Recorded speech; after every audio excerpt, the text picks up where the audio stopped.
반도체 속도가 빨라져야만 AI 기술도 발전하게 됩니다. AI 반도체는 많은 산업에 이제 많은 변화를 가져올 것 같아요. IT 산업뿐만이 아닙니다. 1차 산업, 2차 산업, 모든 산업에 상당한 변화가 예상이 됩니다.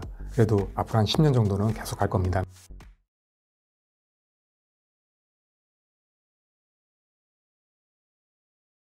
네, 안녕하세요. 한국투자 신탁운용 김준호입니다. 오늘은요, 나날이 격화되어 가고 있는 AI 산업 내에서 빅테크들의 어떤 경쟁과 전망에 대해서 좀 더 심도 있게 알아보는 시간을 마련했는데요.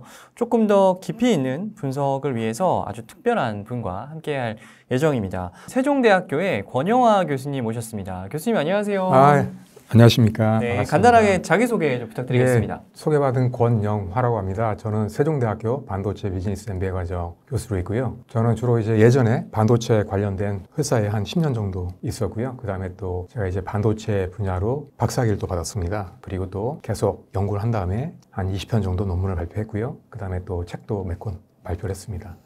네, 이 이력만 들어도 이제 저희가 오늘 이제 궁금해하는 내용들을 충분히 풍요롭게 전달해 주실 수 있을 것이다 라는 생각이 드는데요. 본격적으로 좀 질문을 좀 드려보도록 할게요. 사실 AI라는 단어가 등장한 지는 꽤 오래 지나지 않았습니까? SF 소설이나 영화에서는 이미 단골 소재로 좀 활용이 될 정도로 사실 낯선 개념은 아닌 것 같은데, 얼마 전에 엔비디아 실적 발표가 있었죠. 거기서 이제 CEO 젠슨 왕이 이런 얘기를 했잖아요. 차세대 산업혁명이 시작됐다라는 이야기를 했습니다. AI가 어떤 IT 안에 국한된 작은 산업이 아니라 국가와 산업을 불문하고 인류의 역사를 통틀어서 커다란 변화를 가지고 올 수도 있는 기술이다라는 의미를 내포하고 있는 것 같은데요. 여기에 대해서 설명 부탁드리겠습니다. 예, 그렇죠. 예, 지금 보시면은 반도체가 없으면은 모든 산업이 멈출 정도로 상당히 이제 반도체가 중요하게 됐습니다. 그래서 많은 지금 이제 국내뿐만이 아니고 해외 기업들도 많이 관심을 갖고 있고 또 국가들도 마찬가지인데요. 최근에 보시면 이제 반도체가 상당히 많은 변화를 가져온 것 같습니다. 특히나 보시면 이제 AI 반도체가 도입이 되면서 많은 또 산업의 변화가 또 예상이 되고요. 과거부터 보면 많은 변화가 있었는데요. 지금 이제 보시면 이게 4차 산업이라는 말 많이 하지 않습니까? 보면 이제 과거에도 1차, 2차, 3차, 4차가 있었어요. 예, 매번 이렇게 중요한 변화가 있었는데요. 과거에 보시면 이제 산업혁명, 그때 이제 1차가 되겠죠. 그때는 이제 증기기관이 이제 개발되면서 산업이 이제 기계화되는 그러한 산업으로 이제 변화가 됐고요. 그 다음에 2차 산업 넘어가면서 이제 전기 에너지 기반으로 해가지고 생산성이 엄청나게 늘어났죠. 그 다음에 또 3차로 넘어오면요. 또 이제 컴퓨터가 또 이제 보급이 되면서 또 인터넷이 또 이제 사용되기 시작을 했죠. 예, 그러면서 상당히 정보의 어떤 교류가 상당히 활발하게 되고 이제 디지털화가 됐다는 그런 특징이 있겠죠. 그리고 4차 산업은 이제 최근에 이제 많은 대두가 되고 있는데요. 이 4차 산업의 핵심은 이제 반도체입니다. 반도체가 개발이 돼야만 또 4차 산업이 이제 발전을 할 수 있는 거거든요. 특히나 이제 AI 반도체, 이게 상당히 중요한 역할을 할 수밖에 없습니다. 반도체 속도가 빨라져야만 이게 AI가 당연히 이제 될 수 있는 거거든요. 하다 보니까 이제 반도체가 계속 이제 발전해야만 AI 기술도 마찬가지로 발전하게 됩니다. 그래서 이 AI 반도체는 많은 산업에 이제 많은 또 변화를 가져올 것 같아요. 이 산업 자체가 보면 IT 산업뿐만이 아닙니다. 1차 산업, 2차 산업, 모든 산업에 상당한 변화가 예상이 됩니다.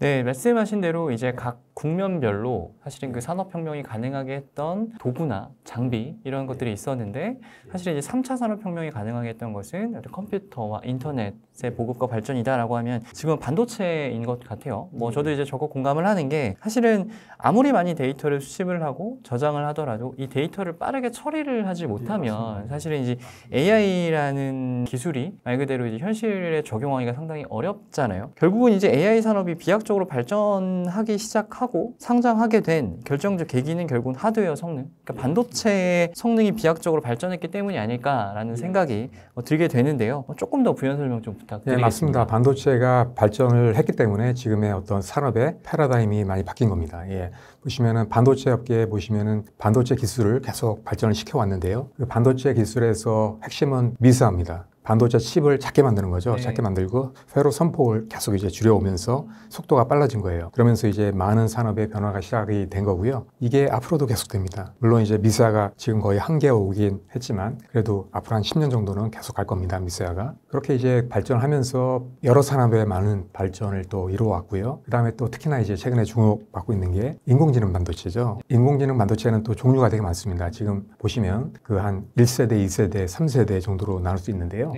그래서 1세대는 보통 이제 CPU나 GPU라고 이제 봅니다. 그게 뭐냐면 이제 CPU는 성능은 상당히 좋습니다. 근데 이제 동시에 여러 가지 작업을 못 해요. 하다 보니까 이제 GPU는 CPU보다 성능은 그렇게 높진 않지만 병렬 처리로 여러 가지 이제 작업을 동시에 하기 때문에 인공지능에 상당히 적합한 반도체로서 최근에도 많이 사용이 되고 있죠. 그 다음에 또 최근에 또 나오고 있는 그런 반도체는 뭐냐면 2세대 반도체인데요. 이게 뭐냐면 이제 NPU라고 하는 인공신경망 반도체입니다. 어떻게 보면 이제 인간하고 비슷한 그러한 기능을 할 수 있는 반도체인데요. 주로 이제 추론 쪽에 많이 씁니다. GPU는 보면 이제 학습이라든지 이쪽에 많이 쓰이게 되고요. 최근에 알고 있듯이 우리가 이제 보시면 이제 엔비디아가 GPU를 많이 하고 있죠. 그래서 앞으로 대세는 이제 NPU가 될 가능성이 있습니다. 물론 이제 학습은 GPU가 계속 할 겁니다. 근데 이제 추론 쪽은 아무래도 NPU가 적합한 면이 있거든요. 왜냐하면 이제 GPU 같은 경우에는 상당히 비싸요. 크기도 상당히 크고요. 그 다음에 전력 소모가 상당히 많거든요. 맞아요. 하기 때문에 학습에는 적합할지 모르지만 이제 추론 쪽에는 약간 부족한 면이 있습니다. 그래서 이제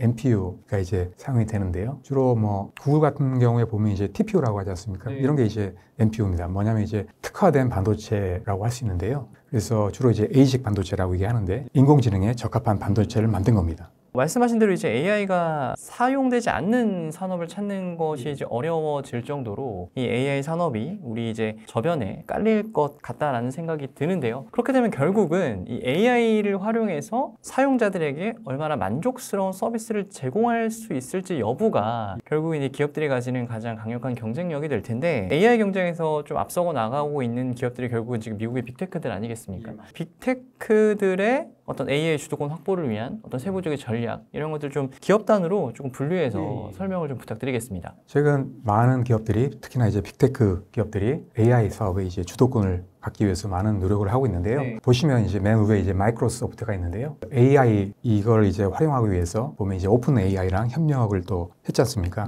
투자를 하면서 그러면서 이제 시장의 어떤 지배력 그런 걸 이제 강화하려고 이제 하고 있습니다. 그래서 챗 GPT를 마이크로소프트가 이제 탑재를 시키는 거죠. 자신들의 여러 가지 서비스에. 그러면서 이제 상당히 유리한 입장이 된 겁니다. 그 다음에 또 보시면 이제 구글은 이제 유저 친화형인데요. 최근에 보시면 이제 제미나이라는 인공지능을 하기 시작을 했죠. 특히나 이제 구글은 보시면은 상당히 검색 쪽에 강합니다. 그래서 검색 쪽에 한 90% 이상 시장 점유율을 가지고 있거든요. 근데 보시면 이제 최근에 예전처럼 뭐 그렇게 이제 검색하는 게 이제 텍스트 넣어가지고 하는 게 아니거든요, 지금은. 그렇죠. 텍스트뿐만이 아니고 물론 텍스트도 하지만 뭐 이미지라든지 그다음에 동영상이라든지 이런 것도 넣으면은 이제 자동적으로 이제 검색이 되는. 그래서 최근에 이제 구글이 론칭한 서비스가 뭐냐면 이제 오버뷰.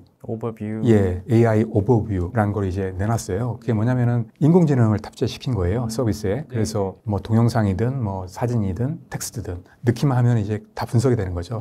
그래서 거기에 대한 적절한 대답을 답변을 정확하게 이제 내놓는다는 얘기죠. 그래서 유저 입장에서는 상당히 이제 편리한 기능이 되는 거죠. 구글이 생성형 AI 경쟁에 좀 뒤쳐졌다라는 사실 인상을 지울 수가 없었는데 말씀을 좀 들어보니까 사실 글로벌 1위 검색 엔진을 보유한 하나의 또 플랫폼으로서 이 구글이 가지고 있는 저력 무시할 수 없겠다라는 좀 생각이 뭐 들긴 합니다. 사실 애플도 보면 빅테크 중에서는 이 AI 경쟁에서 좀 가장 뒤쳐졌다라는 인상을 지울 수가 없었어요. 그런데 최근 행보를 보면 시적 발표 현장에서도 마찬가지고 AI에 대해서 좀 적극적으로 계속 시장에다가 어필을 하고 있는 그런 느낌을 지울 수가 없는데 애플에 대해서 조금 부연 설명. 예, 애플도 마찬가지로 최근에 말씀하신 대로 상당히 뒤쳐졌죠. 왜냐하면 이제 애플은 보시면 상당히 하드웨어 기업의 어떤 이미지가 있잖아요. 하다 보니까 인공지능에 좀 약간 뒤처진 면이 있습니다. 예, 물론 이제 나름대로 장점이 있지만, 예, 그래서 최근에 이쪽 보시면 그 어떤 뉴스가 좀 나오고 있는데, 뭐 챗 GPT 4.5를 애플이 이제 채택한다 이런 얘기가 나오고 있어요. 같이 이제 협력을 해가지고 그러면 상당히 이제 경쟁력이 되지 않을까 이렇게 생각을 하고 있는데요. 특히나 이제 음성 비서, 시리라든지 이런 건 상당히 또 많이 개선이 될 것 같아요. 예, 그래서 나름 상당한 경쟁력을 갖지 않을까 이렇게 개인적으로 보고 있습니다. 그 다음에 메타도 또 볼 수 있는데요. 메타 같은 경우도 상당히 강력합니다. AI 쪽에서. 왜냐하면 이 메타도 마찬가지로 늦춰졌잖아요. 다른 기업에 비하면. 이런 걸 이제 빨리 따라잡아야 되기 때문에 오픈 소스로 이제 하게 됩니다. 그래서 많은 개발자들을 이제 참석을 시키고 있어요. 그러면 아무래도 이제 성능을 상당히 높일 수 있는 그런 기회가 될 수 있거든요. 그래서 상당히 이제 강력한 어떤 기업이 되지 않을까, 인공지능 이쪽에 개인적으로 좀 기대를 좀 하고 있습니다.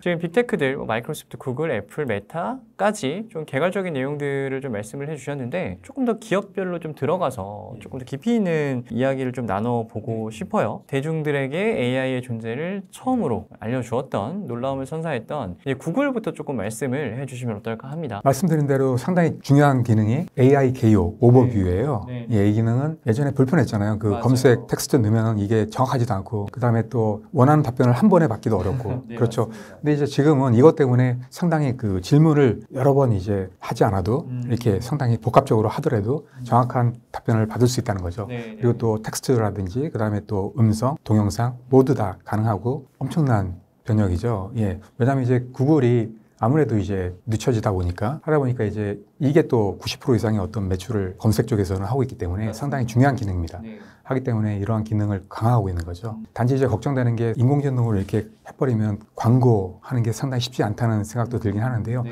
나름대로는 또 전략이 있는 것 같습니다. 그래서 그렇죠. 왜냐하면 이제 훨씬 더 많은 고객들을 이제 끌어올 수 있다라고 이제 얘기는 하고 있고요. 또 마찬가지로 또 문제도 있긴 있어요. 왜냐하면 이제 여러 가지 이제 불확실한 정확하지 않은 그런 답변을 할 경우도 있어요. 네. 왜냐하면 이제 처음이다 보니까 그렇죠. 완벽하진 않습니다. 예전에도 그랬지만 그런 문제는 시간이 가면 갈수록 많이 해결이 되지 않을까 이렇게 이제 보고 있습니다. 그래서 구글 보시면 이거 외에도 다양한 서비스를 또 하고 있어요. 네. 예. 예를 들면 뭐 얼마 전에도 이제 개발자 컨퍼런스에서 발표를 네, 했지 않습니까? 맞습니다. 상당히 많은 기능들을 이제 발표를 했어요. 너무 많아가지고 할 수 없을 정도로. 구글 포토라든지 이건 뭐냐면은 만약에 내 딸 아이가 수영 실력이 어느 정도 향상됐는지 이걸 알고 싶으면 인공지능 제미나이가 이제 다 중요한 그런 사진들을 다 이제 연속적으로 보여줍니다. 그래서 이제 변화를 캐치할 수 있게끔 상당히 좋은 기능이죠. 그 다음에 또 워크스페이스도 마찬가지로 상당히 이메일 요약이라든지 그 다음에 PDF 내용 분석이라든지 상당히 좋은 기능들을 많이 갖고 있습니다. 이거 외에도 뭐 비오라는 그런 게 있는데요. 소라 있지 않습니까? 그거에 대응할 수 있는 그러한 동영상. 예. 그 다음에 또 이마젠 3 이것도 이제 거의 뭐 사진처럼 확실하게 이제 선명도가 좋은 그런 서비스도 제공하고 있고요. 그 다음에 또 봐야 될 게 뭐냐면은 프로젝트 아스트라 이건 이제 마찬가지로 뭐냐면 음성 비서입니다. 데모도 한번 보셨는지 모르겠는데 엄청나죠? 깜짝 놀랐습니다. 예. 그래서 보시면은 뭐 카메라를 딱 대면 바로 인지도 하고 그 다음에 볼 수도 있고 듣기도 하고 반응을 또 빠르게 이제 할 수 있는 거잖아요. 또 마찬가지로 또 어떤 물건을 봤으면 또 기억을 또 하고 있고 엄청나죠. 그래서 이런 기능이 상당히 앞으로 고객들한테 많은 선택이 될 수 있는 그러한 사항이 될 것 같습니다. 네, 마이크로소프트 얘기를 추가로 그럼 또 이어가 보면 어떨까 싶은데요. 마이크로소프트 같은 경우는 이 AI 모멘텀으로 시총 1위 자리를 탈환을 했죠. 여기들이 이제 오픈 AI 지분을 취득한 게 정말 신의 한 수가 된 게 아닌가라는 생각이 드는데 마이크로소프트 최대 장점은 소프트웨어 그리고 이제 클라우드 서비스가 결합이 되면서 정말 엄청난 시너지를 발휘를 하고 있어요. 그럼 마이크로소프트가 다른 빅테크들과 비교해서 어떤 집중하고 있는 전략이나 어떤 상대적인 강점 이런 것들을 좀 추가로 설명을 좀 부탁드리겠습니다. 예, 마이크로소프트도 마찬가지로 챗GPT 적용을 하게 될 것 같아요. 제가 보기에는 마이크로소프트가 가장 큰 기업이기 때문에 예, 그죠? 가장 큰 기업이고 협력을 하게 되기 때문에 상당히 이제 앞으로도 인공지능 쪽에서 많이 앞서 나갈 것 같은데요. 보시면은 또 마이크로소프트가 보면 이제 강점이 있지 않습니까? 윈도우 기반 상당히 그쪽에서는 뭐 거의 독보적인 존재라고 할 수 있고 또 마찬가지로 서버 쪽 있지 않습니까? 클라우드 이쪽에서도 최근에 많이 성장을 또 하고 있어요. 보시면은 2위 기업이지 않습니까? 맞아요. 예, 그래서 상당히 발전 속도가 상당히 빠릅니다. 엄청난 속도로 발전하고 있고요. 또 마찬가지로 여러 가지 또 서비스가 있어요. 뭐 링크드인도 지금 그렇죠. 하고 있죠. 예, 그리고 또 마찬가지로 윈도우 이쪽에서도 상당히 강력한 경쟁력을 가지고 있고요. 그 다음에 또 말씀하신 이제 빙이라든지 뭐 이쪽에서도 상당히 가능성이 있는 그러한 상황이고요. 그래서 제가 보기에는 다양한 어떤 서비스와 뭐 여러 가지 이제 일들을 하고 있기 때문에 상당히 경쟁력이 있을 것 같아요. 그래서 보면 인공지능 관련해서도 여러 가지 이제 서비스를 내놓고 있는데요. 최근에 보시면 이제 코파일럿 플러스 PC라는 거를 주목을 좀 할 필요가 있는데요. 예, 처음으로 이제 AI PC가 이제 나왔죠. 상당히 기대가 됩니다. 저도. 맞습니다. 그래서 PC를 보시면 상당히 일반 PC와는 좀 많이 다릅니다. 예. 그래서 보시면은 여러 가지 이제 기능들이 있는데요. 그 중에서 가장 중요한 기능은 뭐냐면 이제 리콜 기능입니다. 이게 뭐냐면 이제 우리가 나도 이제 보시면 여러 가지 이제 작업을 합니다. PC상에서. 그런데 이제 그 예전에 봤는데 그게 뭐지? 기억을 잘 못하는 경우가 있어요. 그리고 저 같은 경우도 뭐 메일이라든지 아니면 어떤 문서를 찾을 때 엄청나게 헤매요. 어쩔 때는 뭐 3시간, 4시간 막 헤매는 경우도 있는데요. 이걸 다 기억해요. PC가. 그걸 예시만 딱 주면 바로 이제 찾아냅니다. 그러니까 엄청난 효과적인 어떤 시간 절약 놀랍네요. 네. 툴이죠. 맞습니다. 예. 그래서 이게 상당히 중요한 가장 기능이라고 할 수 있는 건데요. 그 외에도 이제 언어 장벽이 이제 완전히 무너집니다. 그래서 40개 언어를 통역을 실시간으로 실시간으로 이렇게 할 수 있는 그런 서비스가 또 나오고 있고요. 예, 그래서 뭐 가격은 물론 좀 비싸겠죠. 그리고 또 기능이 있는데 뭐냐면 이제 보시면 이제 PC 우리가 좀 불편한 게 항상 이제 코드를 갖고 다녀야 되잖아요. 맞아요. 이게 거의 24시간 가까이 할 수가 있어요. 그러니까 인터넷 엄청나게- 접속이 되어 있지 않아도 예, 그래서 엄청난 좋은 기능이죠. 그래서 이런 엄청난 PC가 있고 또 봐야 되는 게 뭐냐면 퀄컴의 스냅드래곤 칩을 네, 썼어요. 하다 보니까 40톱스 이상 엄청나게 성능이 좋은 그러한 기능을 가지고 있습니다. 그리고 또 이게 윈도우 기반입니다. 네, 그리고 또 퀄컴은 이제 ARM 기반입니다. 보통 그렇죠. 이제 예전에 보시면 이제 PC는 다 X86이었잖아요. 네, 네. 인텔 거. 네. 이거는 이제 ARM 기반입니다. 예, 그런 특징이 좀 있어가지고요. 앞으로 다른 PC들도 상당히 이제 비슷한 경쟁 제품들이 많이 나올 것 같아요. 그러니까 사실 마이크로소프트의 상대적인 약점이라고 하면 하드웨어 경쟁력인데 이런 AI PC를 어떤 계기로 해서 또 마이크로소프트가 하드웨어 쪽에서도 또 다른 또 기반을 또 마련할 수 있는 굉장히 중요한 예, 최근에 계기가 예, 된것 맞습니다. 같네요. 맞습니다. 예. 그리고 최근에 또 주목해야 될 게 있는데요. 그게 뭐냐면은 마이크로소프트가 이제 로봇 기업과 이제 협력을 하고 있습니다. 네. 예. 그 회사가 이제 캐나다 인공지능 로봇 기업인데 휴머노이드 같이 이제 협력을 하기로 했습니다. 네. 이걸 왜 하냐면 그 인공지능은 기본적으로 보시면 이제 인간의 어떤 능력을 뛰어넘는 게 중요하거든요. 네. 그게 이제 AGI라고 얘기하는데 그렇죠. 이제 보통 이제 예전에 보시면 이제 인공지능이 한 가지 기능만 할 수 있었어요. 예전에 보시면 뭐 바둑이라든지 뭐 그저 한 가지 기능만 그렇죠, 했다고요. 그렇죠. 근데 그게 아니라는 거죠. 이제 앞으로는 인간처럼 모든 기능을 다 잘할 수 있는 소위 말해 우리가 영화에서 보는 뭐 자비스나 예, 그렇죠, 이런 그렇죠. 것들이 현실화가 예, 되는 예, 게 바로 예. 지금 말씀하신 네, 맞습니다. 그게 되려면 기본적으로 뭐냐면 인간과 같은 그러한 로봇이 가장 적합한 툴이에요. 형태도 가장 비슷하죠. 맞아요. 그래야 예. 이질감이 또 없을 거고요. 예, 맞습니다. 네. 그런 걸 이제 AGI를 하기 위해서는 결국은 이제 제가 보기에는 로봇에 수렴될 수밖에 없다고 봐요. 그래서 먼저 앞서 나가는 거죠. 그런 쪽에서. 네, 그럼 또 다른 빅테크 기업인 애플을 좀 알아보죠. 사실 마이크로소프트가 하드웨어 경쟁력에서 조금 뒤처진 기업이다라는 말씀을 좀 드렸었는데 사실 애플 같은 경우는 하드웨어 경쟁력만큼은 지금은 사실은 전 세계에서 가장 강력한 기업이다라고 해도 과언이 아니죠. iOS를 기반으로 해서 뭐 아이폰, 뭐 맥북, 아이패드뿐만 아니라 지금은 이런 뭐 애플 워치까지 다양한 하드웨어 경쟁력을 좀 보여주고 있는데 사실 이런 애플의 하드웨어 경쟁력에 AI 서비스가 결합이 된다? 또 그것도 상당히 기대가 됩니다. 예, 맞습니다. 예. 애플은 원래는 제가 느껴도 이제 하드웨어 기업에 좀 가까운 느낌이 있어요. 네. 왜냐하면 보시면 이제 아이폰이 상당히 네. 가장 이제 매출이 높아요. 하다 보니까 스마트폰 기업이 아니냐라는 이제 어떤 느낌도 들곤 합니다. 네, 예. 맞습니다. 그래도 이제 나름대로 뭐 삼성과는 다르게 상당히 이제 소프트웨어 쪽에 강한 기업이에요. 그렇죠. 예, 예. 네. 하다 보니까 이런 OS를 다 이제 자체적으로 하고 있지 맞아요. 않습니까? 애플 같은 경우에는 세 가지가 메인이라고 볼 수 있는데요. 아이폰, 우리가 그렇죠. 많이 쓰는 아이폰이죠. 네, 네. 그다음에 또 맥 제품 있죠. 네. 아이맥 제품. 예, 그다음에 또 아이패드 이런 제품들을 또 하고 있다는 거죠. 최근에 또 와치까지도 하고 있죠. 네. 예, 그래서 이러한 다양한 제품에서 상당히 이제 경쟁력을 갖고 있는 기업이죠. 그다음에 또 이게 어떤 그 제품의 성능이 좋으려면 기본적으로 하드웨어와 그다음에 소프트웨어를 같이 해야 맞아요, 됩니다. 맞아요. 한 가지만 해가지고는 안 돼요. 맞아요. 같이 할 수 있는 기업이 상당히 더 유리할 수밖에 없거든요. 최적화라는 왜냐면은 문제가 그렇죠. 분명히 있고요. 최적화가 돼야지만 이게 성능을 제대로 발휘할 수가 있는 거예요. 하다 보니까 그런 면에서는 애플이 상당히 경쟁력이 있는 기업이라고 볼 수 있는 거죠. 그리고 또 애플의 최근에 이제 아까 말씀하신 대로 인공지능에서는 약간 뒤진 감이 있어요. 예, 하다 보니까 이제 최근에 이제 보시면 챗GPT4를 또 적용하지 않습니까? 하면서 엄청난 성능이 또 업그레이드가 될 것 같은데요. 그래서 아마도 제가 보기에는 이제 아이폰에 이제 탑재가 될 것 같아요. 하게 되면 상당히 성능이 높아질 것 같아요. 예, 그래서 뭐 시리 같은 경우도 예전에는 보시면 이제 한 가지 업무만 이제 하고 그 다음에 또 업무 시작하고 이런 식으로 했었는데 이게 이제 연속적으로 문맥을 이해하면서 처리할 수 있다는 거죠. 네. 업무의 효율성이 상당히 높아질 수 있다는 거죠. 네. 이런 식으로 상당히 앞으로 기대가 되고 있고요. 또 자체적으로 또 LLM을 또 하고 있어요. 아마 챗GPT 여기에만 이제 의존할 수 의존하면 없으니까. 예, 그렇죠. 네. 할 수 없으니까 이제 자체적으로도 하고 있습니다. 이런 게 아직까지는 뭐 가시화되고 있지는 않지만 조만간에 이제 발표하지 않습니까? 네. WWDC에서 네. 아마 좀 기대가 좀 되고 있고요. 그래서 상당히 이제 경쟁력이 있는 기업이라고 할 수 있는 거죠. 사실 AI 하면은 또 온디바이스 AI를 저희가 빼놓을 수가 없잖아요.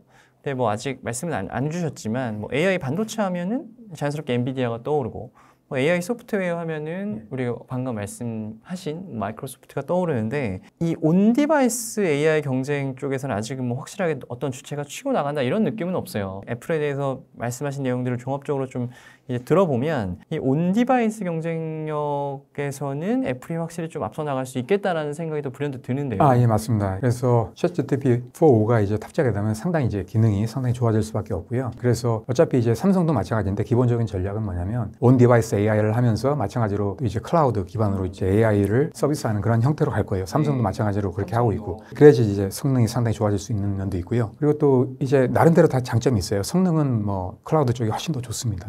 예, 정확성도 뛰어나고요. 온 디바이스는 이제 중요한 게 뭐냐면 바로 이제 인터넷에 연결되지 않은 상태에서도 AI를 쓸 수 있다는 거죠. 그게 상당히 중요한 거고요. 그 다음에 또 이게 또 중요한 게 뭐냐면 기본적으로 보안에 상당히 강합니다. 데이터 센터나 클라우드에 가게 되면 이게 자료가 유출될 가능성이 있어요. 그런 면에서는 상당히 좋은 거죠. 그 다음에 또 비용적으로도 상당히 적은 비용에 이제 쓸 수 있는 그런 AI가 됩니다. 그런 걸 이제 하고 있기 때문에 상당히 기대가 좀 되고 있습니다. 그 다음에 아까 설명을 못 드렸는데요. 보시면 이제 클라우드도 상당히 지금 뜨고 있지 않습니까? 예. 지금 보시면 이제 아마존이 아무래도 역대급으로 이제 잘하고 있어요. 예, 그다음에 또 최근에 이제 마이크로소프트가 상당히 많이 쫓아왔고요. 다른 기업들도 많이 하고 있는데요. 또 구글도 최근에 많이 또 잘하고 있습니다. 메인 기업은 세 개 기업이 되는데요. 근데 제가 아마존에 친구가 있습니다. 임원인데요. 예, 물어봤어요. 아마존 보니까 이제 성장이 좀 정체돼 있는데 왜 그렇고 또 나머지 기업들은 잘하는데 왜 그러냐? 그러니까 일단은 마이크로소프트 같은 경우에는 이게 MS365 있지 않습니까? 이것도 같이 이제 매출에 포함이 된다고 얘기를 합니다. 하기 때문에 이렇게 성장률이 높은 거거든요. 그러니까 소프트웨어 판매 금액이 서비스 분야의 매출로 잡힌다는 말씀이시죠? 그래서 그렇지 않으면 아마 상당히 차이가 난다고 얘기를 하더라고요. 그래서 그런 걸 좀 감안한다면 그래도 아직까지는 이제 아마존이 좀 강자이지 않을까 이렇게 이제 생각을 좀 하게 되고요. 마찬가지로 구글도 상당히 이제 성장을 많이 하고 있죠. 보면 이제 성장하는 속도가 상당히 높죠. 성장 속도만 놓고 보면 가장 가파르다고 보여지네요. 그래서 이 세 개 기업들이 아무래도 또 강할 수밖에 없는 게 이제 투자를 또 제일 많이 해요. 맞아요. 예, 앞으로도 아마 이 세 개 기업이 대부분 과정하지 않을까 이런 생각을 하게 되고요. 이 기업들이 강할 수밖에 없는 이유도 있어요. 왜냐하면 이제 인공지능 시대에는 가장 중요한 게 이제 데이터거든요. 어떤 기업이 많은 데이터를 확보하고 있느냐. 투자를 많이 하는 기업들이 이제 많은 데이터를 또 보유할 수밖에 없어요. 특히나 이제 검색, 구글이라든지 뭐 마이크로소프트 이런 데는 다 검색이 있지 않습니까? 그러면 엄청난 또 자료를 또 가질 수 있는 그러한 기회가 될 수 있거든요. 그래서 이런 기업들이 앞으로도 상당히 시장을 과점하지 않을까 이렇게 생각합니다. 지금까지 이야기를 좀 종합해 보면 이 AI 산업을 둘러싼 빅테크들 간의 어떤 치열한 경쟁을 하고 있다라는 느낌보다는 저마다의 경쟁력을 가지고 그 고유의 영역에서 좀 영향력을 좀 확대해 나가고 있는 생각이 듭니다. 예, 맞습니다. 이게 제가 얼마 전에도 전문가한테 물어봤어요. 이 AI 쪽에 앞으로 어떤 기업이 좀 잘할 것 같냐 하니까 이게 자기들도 모르겠대요. 워낙 이제 이게 변화도 심하고 그다음에 이게 특성이 다 있어요. 말씀하신 대로 어떤 기업은 이걸 잘하고 어떤 기업은 저걸 잘하고 어떤 기업은 이걸 잘하고 이런 식으로 이제 특징이 있기 때문에 가늠할 수가 없습니다. 예, 그나마 좀 다행인 건 구글 같은 경우가 상당히 좀 유리합니다. 왜냐하면 이제 많은 서비스를 갖고 있기 때문에 보시면 이제 뭐 안드로이드 OS도 하고 있고 클라우드도 하고 있고 그다음에 스마트폰도 하고 있고 그다음에 또 반도체도 하고 있고 앱도 하고 있고 그다음에 또 여러 가지 또 서비스도 하고 있고요. 또 검색도 하고 있고요. 이 다양한 서비스가 있기 때문에 이게 생태가 중요한 거거든요. 왜냐하면 이제 고객들의 입장에서는 한 기업에서 맡겨서 모든 걸 다 해결할 수 있으면 상당히 이롭습니다. 약간 기능이 떨어지더라도 모든 게 하나의 기업에서 다 해결할 수 있다 그러면 엄청난 편리함이 있거든요. 그래서 그런 면에서는 제가 보기에 구글도 상당히 강력하지 않을까 이렇게 개인적으로 좀 보고 있습니다. 엔비디아 최근에 많이 이제 주목을 받고 있죠. 그 엔비디아가 할 수 있었던 게 생태계를 잘 만들었어요. 미끼를 준 거죠. 예를 들면 이제 쿠다 같은 경우도 엔지니어들한테 무상으로 다 배급을 했어요. 하다 보니까 이제 계속 쓰게 되는 거예요. 그 생태계에 이제 머물게 될 수밖에 없는 거죠. 계속 엔비디아 칩을 쓸 수밖에 없는 그런 면에서는 엔비디아가 넘버원이죠.